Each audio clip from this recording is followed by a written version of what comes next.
नमस्कार दोस्तों, मैं doctor Piyush Ranjan, sir Ganga Ram hospital नई दिल्ली में गैस्ट्रोएंटरोलॉजिस्ट हूँ। और इस वीडियो में मैं आपको पोस्ट लिवर ट्रांसप्लांट यानी कि लिवर प्रत्यारोपण के बाद जो प्रोसेस होती है, जो कॉम्प्लिकेशंस होती हैं और जो आउटकम होता है, इसके बारे में बहुत ही संक्षेप में जानकारी दूंगा। देखिए, लिवर ट्रांसप्लांट एक बहुत ही कॉम्प्लेक्स प्रोसीजर है जिसमें एक ये जो जो जिन मरीजों का ये किया जाता है वो बहुत गंभीर रूप से बीमार होते हैं। कई बार ये प्रोसीजर्स इमरजेंसी में होते हैं। तो जब भी हम नया लिवर शरीर के अंदर डालते हैं, जब भी कोई दूसरा ऑर्गन आता है, तो एक संभावना ऑर्गन के रिजेक्शन की होती है कि यानी कि डला और वो बॉडी की इम्यून सिस्टम उसको as a foreign object identify करके उसको एक्सेप्ट ना करे, यानी कि रिजेक्शन, उसके अंदर एक इम्यूनोलॉजिकल डैमेज हो जाता है। फॉर्चुनेटली लिवर एक इम्यून टॉलरेंट होता है, तो लिवर ट्रांसप्लांट के बाद रिजेक्शन एक बहुत बड़ी समस्या नहीं होती है। लेकिन रिजेक्शन चूंकि होता है, तो लिवर ट्रांसप्लांट के बाद जो ये पेशेंट होते हैं, ये कई सारे इम्यून सप्रेसिव मेडिकेशंस पर होते हैं, यानी कि ऐसी दवाइयाँ जो कि शरीर की बीमारी से लड़ने की कैपेसिटी को कम करती हैं। तो इससे रिलेटेड जो कॉम्प्लिकेशंस होते हैं वो इम्यूनोसप्रेशन वाले कॉम्प्लिकेशंस, वो तरह तरह के इन्फेक्शंस होते हैं और इसके बाद भी रिजेक्शन हो सकता है। तो रिजेक्शन एक कॉम्प्लिकेशन, एक सेट ऑफ कॉम्प्लिकेशंस हो गया। Immune suppressive medication associated complication एक अलग सेट ऑफ कॉम्प्लिकेशन हो गया। पहले 3 महीनों के अंदर जो इम्यून सप्रेशन होता है, ये काफ़ी इंटेंस होता है, काफ़ी ज़्यादा मात्रा में होता है।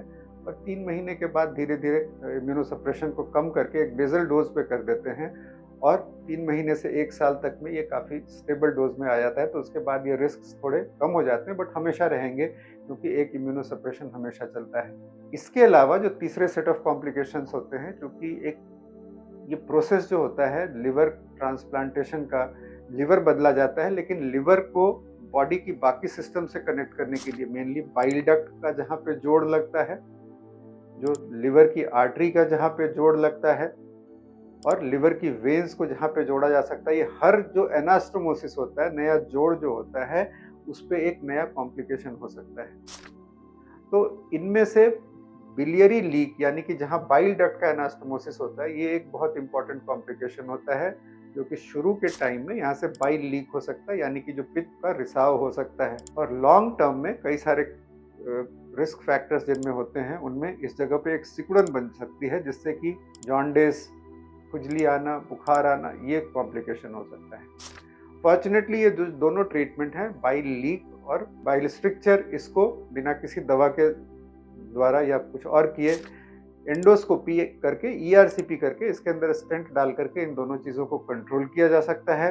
लॉन्ग टर्म में कुछ पेशेंट्स में जब ये कंट्रोल ना हो, तो कई बार ये रीट्रांसप्लांटेशन यानी कि लिवर को बदलने तक की ज़रूरत इन कारणों से पड़ सकती है। तो बाइल लीक और बिलियरी स्ट्रिक्चर ये एक सेट ऑफ कॉम्प्लिकेशंस हो गए। हिपैटिक आर्टरी थ्रोम्बोसिस, यानी कि जो खून की मेन नस जो होती है, आर्टेरियल ब्लड सप्लाई, ये ट्रांसप्लांट के बहुत अर्ली फेज में, हिपैटिक आर्टरी थ्रोम्बोसिस एक बहुत ही ड्रेडेड कॉम्प्लिकेशन है जो बहुत अर्ली फेज में हो सकती है, और इसमें जनरली रीट्रांसप्लांटेशन ही एक फिर विकल्प बचता है। हिपैटिक वेन्स में जनरली प्रॉब्लम नहीं आती है, तो ये चीज़ें अगर होता है तो उसको वैस्कुलर इंटरवेंशन से खोला भी जा सकता है। तो ये तरह तरह के कॉम्प्लिकेशंस होते हैं। देखिए, लिवर ट्रांसप्लांटेशन के में जो आउटकम होता है, ये इसके कॉम्प्लिकेशंस और इम्यूनोसप्रेसिव मेडिकेशंस का बैलेंस, ये एक बहुत ही इंट्रिकेट इशू है, जो कि बहुत ही स्किल्ड लिवर ट्रांसप्लांट फिजिशियंस और सर्जन्स के क्लोज कॉम्बिनेशन से इसकी देखभाल हो सकती है, और इसके लिए काफ़ी ज़्यादा शुरुआत में फॉलोअप और टेस्ट की ज़रूरत होती है।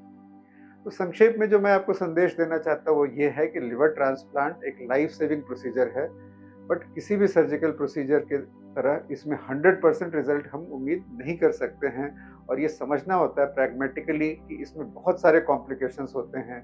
और जब भी ये प्रोसीजर किया जाता है, तो जो ये कॉम्प्लिकेशंस का रिस्क है, वो जो बेनिफिट आपको मिलने हैं, जो पेशेंट को बेनिफिट मिलने हैं, उसकी तुलना में ये कॉम्प्लिकेशंस का रिस्क बहुत ही कम होता है और बेनिफिट बहुत ही ज़्यादा होता है। यानी कि ये रिस्क बेनिफिट रेशियो जब फेवरेबल हो तभी ये ट्रांसप्लांट होता है, और जनरली 95% लोग 1 साल तक काफ़ी अच्छा निकालते हैं और 80% लोग 5 साल तक निकलते हैं। तो ऐसे लोग जिनमें से सर्वाइवल 6 महीने, साल किससे ज़्यादा नहीं हो सकता, उनमें से अगर 80% लोग 5 साल तक चल रहे हों, और कई सारे लोग जब आगे चल के इसके आगे निकलते हैं, तो उनकी स्थिति काफ़ी अच्छी रहती है। तो कहने का मेरे जो ब्रीफ में मतलब ये है कि लिवर ट्रांसप्लांट जैसे कॉम्प्लेक्स प्रोसीजर के बाद भी बहुत ही रेगुलर फॉलोअप की ज़रूरत होती है, काफ़ी सारे टेस्ट्स की ज़रूरत होती है, कॉम्प्लिकेशन को सही समय पर आइडेंटिफाई करके उसको प्रॉपरली ट्रीट करने की ज़रूरत होती है।